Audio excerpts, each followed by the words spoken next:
Hello, my name is Keshwani. That's Keshwani, Keshwani.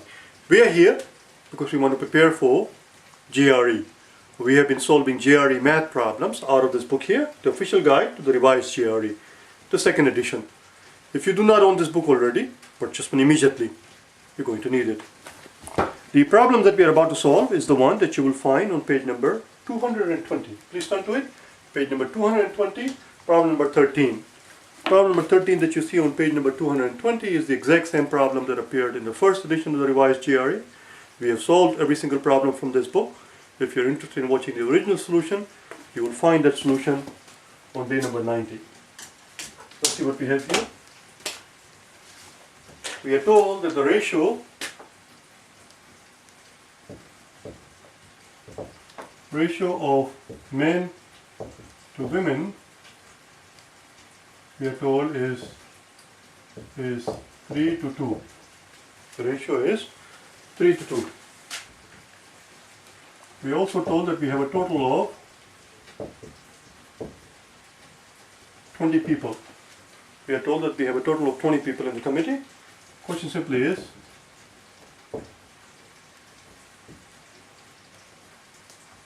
how many of them are women? It's a very straightforward, very simple problem. I shouldn't say if it, I was about to say if it will appear in the exam, but it will appear as a very easy question. It's not going to appear as a medium one, and most certainly it's not going to appear as a hard question. It's a very straightforward problem. Here's what we do. The ratio is 3 to 2, so we have total of 5 parts. Total of 5 parts, and we are told that 5 parts equal 20 people. They're asking for how many women. Remember, pay attention to how it is said. It says men to women, which means women comes later, which means women is 2 parts. So 5 parts equal 20 people. That implies that 1 part will equal 20 over 5, or 4 people. The women are 2 parts. Women are 2 parts. That implies that 2 parts will equal 8 women. That's all. That's all there is. There's not much to do. Let's do one more. The next problem that we're going to do is not actually in the book. It's a bonus problem. Very similar problem. Let's do one more.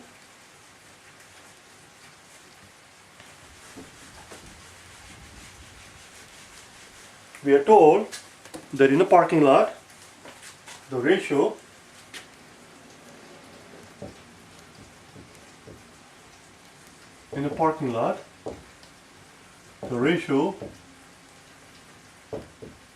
of red cars to blue cars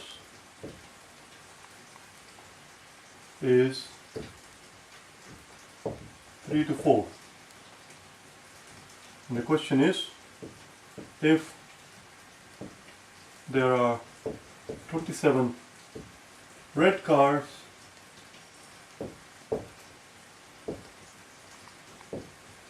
how many blue? How many cars are blue? Again, it's very straightforward, again, very simple, not much to do here. So here we have red to blue, and we are told the ratio is 3 to 4. 3 to 4, so that we have a total of 7 parts. Actually, that information that we just figured out, we are not going to actually need it here. We are told that there are 27 red cars. The red cars is right here. There are 27 red cars.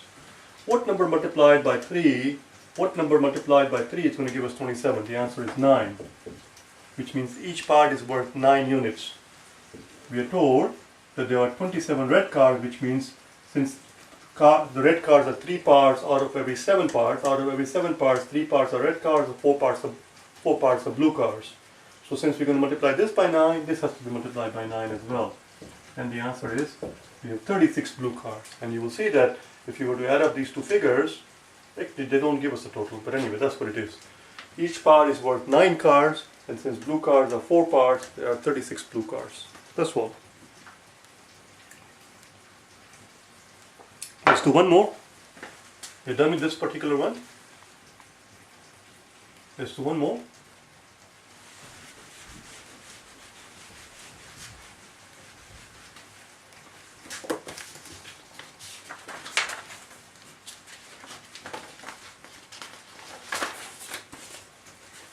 the ratio of boys to girls, ratio of boys to girls in a class is 3 to 7. If there are 120 students in all,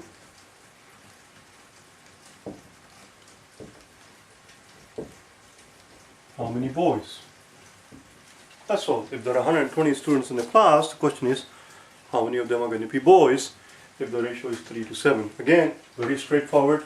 Boys to girls, we are told is 3 to 7. 3 to 7, that's a total of 10 parts. And we are told that there are 120 students. 120 students, so total is 120. What do we need to multiply this by to make it 120? In other words, we have to figure out how much is each part worth. Because there are 10 parts are 120 people, which means each part must be 12 people. Each part must be made up of 12 people, that's it.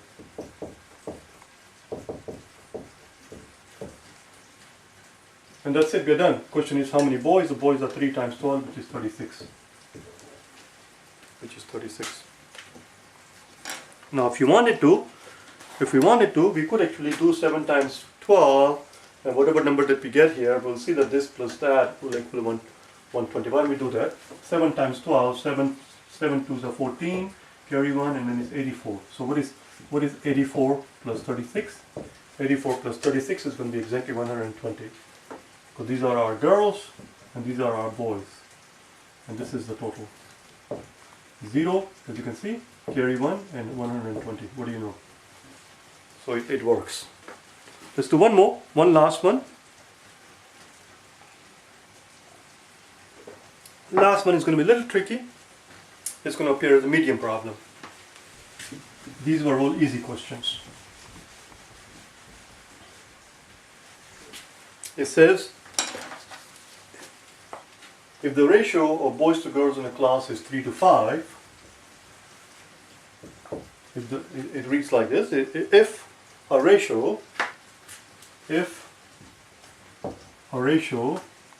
of boys to girls in a class is 3 to 5, the question is, which of the following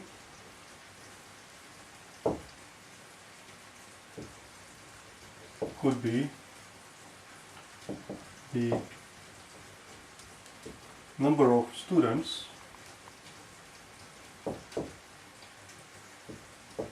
in the class?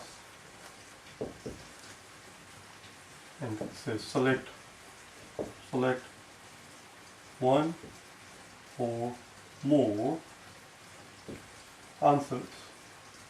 Let me first finish writing everything down, then we'll talk about it in a second. A, B, C, D, E, F, G, and H. So there are 8 answer choices that are given to us, and the answer choices are laid out like this: 24, 34, 40, 56, 72, 76, 88, and finally 96. These are new types of questions, that did not exist in the old GRE. In the old GRE, if you have watched any of my videos from the 10th edition of the GRE, where I solve, I don't have the book in front of me, I cannot show it to you, I will have to leave the room, and I don't want to leave the room here. In the old GRE, look for 10th edition GRE, search for it, and you'll see the quantitative comparison questions that I have done from that book. In that version of the GRE, in the older version of the GRE, these type of questions did not exist. This is a new animal. Here, they give you a whole bunch of answer choices, and our job is to check mark every single answer choice that works. So if they give you 10 answer choices, and if 7 of them are the ones that work, and if you only check mark 6 of them, guess what? You're not going to get 6/7 of the credit. You're not going to get any credit at all. The classic problem that comes to my mind that is there, let's see if I can quickly find. I shouldn't have brought it up because I'm not going to be able to find it quickly. It has to do with It appears very early in the book. If I can, oh, there we go. Oh, I did find it. If you turn to page number 123, page 123, on that page you will find the exact same type of problem where the answer choices go all the way up to J. So instead of 8 answer choices, there they give you 10 answer choices. And if there are 10 answer choices, and if 7 of them are the right answers, and if you only check mark 6 of them, you're not going to get any partial credit. You're not going to get any credit at all. You will get a big fat 0. So these type of questions is where you need to slow down, make sure you take your time, and make sure you do not miss any one of the answer choices that apply. Otherwise, it will be all for naught. All the time, all the effort that you put into it. If there are 4 answer choices that you are supposed to check mark, and if you only check mark 3 of them, you're not going to get three quarter of the credit. What I want you to do at this point, after I reread the question to you, what I want you to do at this point is, I want you to pause the video, I want you to solve this problem yourself. After you have solved it, then you can resume the video, and then compare the work that you're going to do yourself, with the work that we'll do together.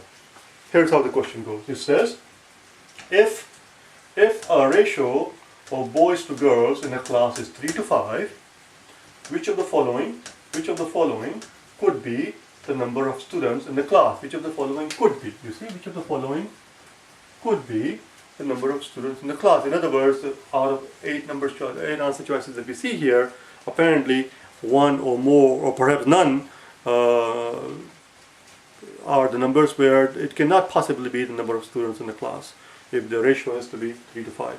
Pause the video at this point. I've been talking too much.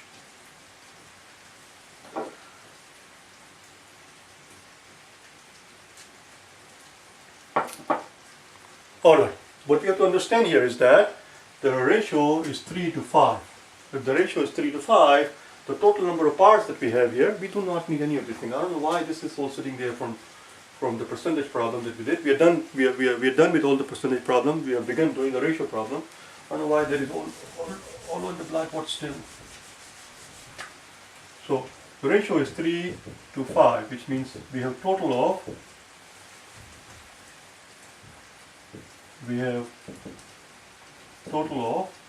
8 parts. In other words, if the ratio, let's make it very simple. If the ratio of boys to girls in the class is 3 to 5, we cannot possibly have 9 students in the class. It is impossible to have 9 students in the class, because how are you going to have a ratio of 3 to 5? Because the nature of the problem is such that it has to be integers. Boys and girls cannot be decimals. We cannot have 1.2 boys. So you cannot have 9 students in the class, nor can you have 19 students in the class. You could have 16 students in the class. We could have 16. If we have 16 students, this 3 to 5, the total parts are 8, which means each part is going to be worth 2 people, in which case we'll have 6 boys and 10 girls. 6 boys and 10 girls. That is possible. 6 boys and 10 girls. So we can have 16 students in the class, but we cannot have 19 students in the class. It is impossible to have 19 students in the class if we are given that the ratio has to be 3 to 5. 19 is not possible, because 19 is not divisible by 8. And that's all there is. That's the only concept that we need to understand here. We could have 24 students in the class, because you can divide 24 by 8, and each part will be worth 3 people. Each part will be worth 3 people. So if we had 24, the ratio we are told is 3 to 5, and each part is worth 3. So we can have 9 boys and 15 girls. There you go, boys and girls. We could have 24, because 24 is 8 times 3. 24 is 8 times 3, so that works. Can we have 34 students in the class?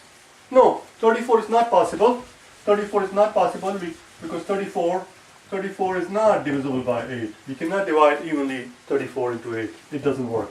It is possible for us to have 40 people, because 40 is divisible by 8, in which case each part is worth 5 people. So here again we have our boys and girls, and the ratio we are told is 3 to 5, and each part is worth 5, so we can have 15 boys and 25 girls. That is possible.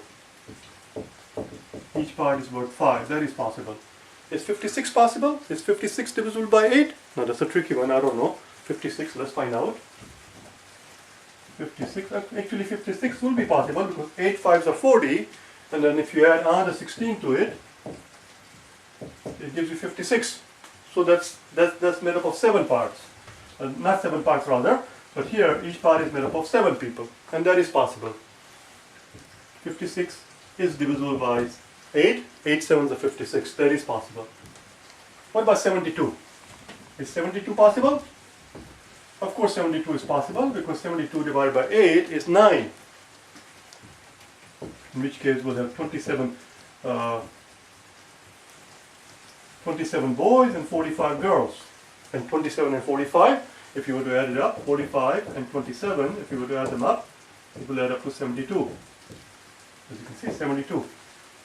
72 is possible, in which case each part will be worth 9 people. Is 76 possible? 76 is not possible. One cannot divide 76 evenly into 8. 76 is not possible. What about 88? Of course 88 is very easy to see. 88 is very easy to see because each part is worth 11 people. Each part is made up of 11 people. So that is possible. What about 96? 96 is a tricky one. 96 is a tricky one. The best thing to do actually is to try to do it out, to divide 96 by 8 and see if it divides evenly. Let's do it out here. 96 divided by 8. How many 8s in a 9? How many 8s in a 9? 9 has 1 8. Cross out 9 and 1 goes on top of 9.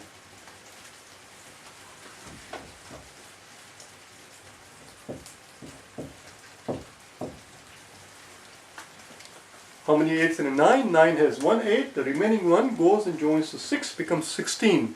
How many 8s in a 16? 16 has 2 8s. So it looks like it is divisible by 8. 96 is divisible by 8. 12 8s are 96.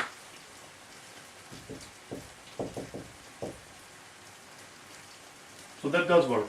I just realized that I made all that first for no reason at all. Of course we should have been able to quickly see that if you were to add 8 more to 88, 88 plus 8 is 96. I wasn't thinking. So there you go. So in this particular problem, we will not get any credit for it at all unless we check mark all of them. Answer is A, C, everything except B and everything except B and F. E, G, and H. That's it. So if you don't check mark any one of those 5 that we have in box, you won't get any credit. If you do check mark all 5 of them that are in the box, but in addition to that, if you end up inadvertently picking one of these 2, you will again not get any credit. You understand? These are very tricky ones. You have to take your time. I will see you tomorrow, okay? Bye now.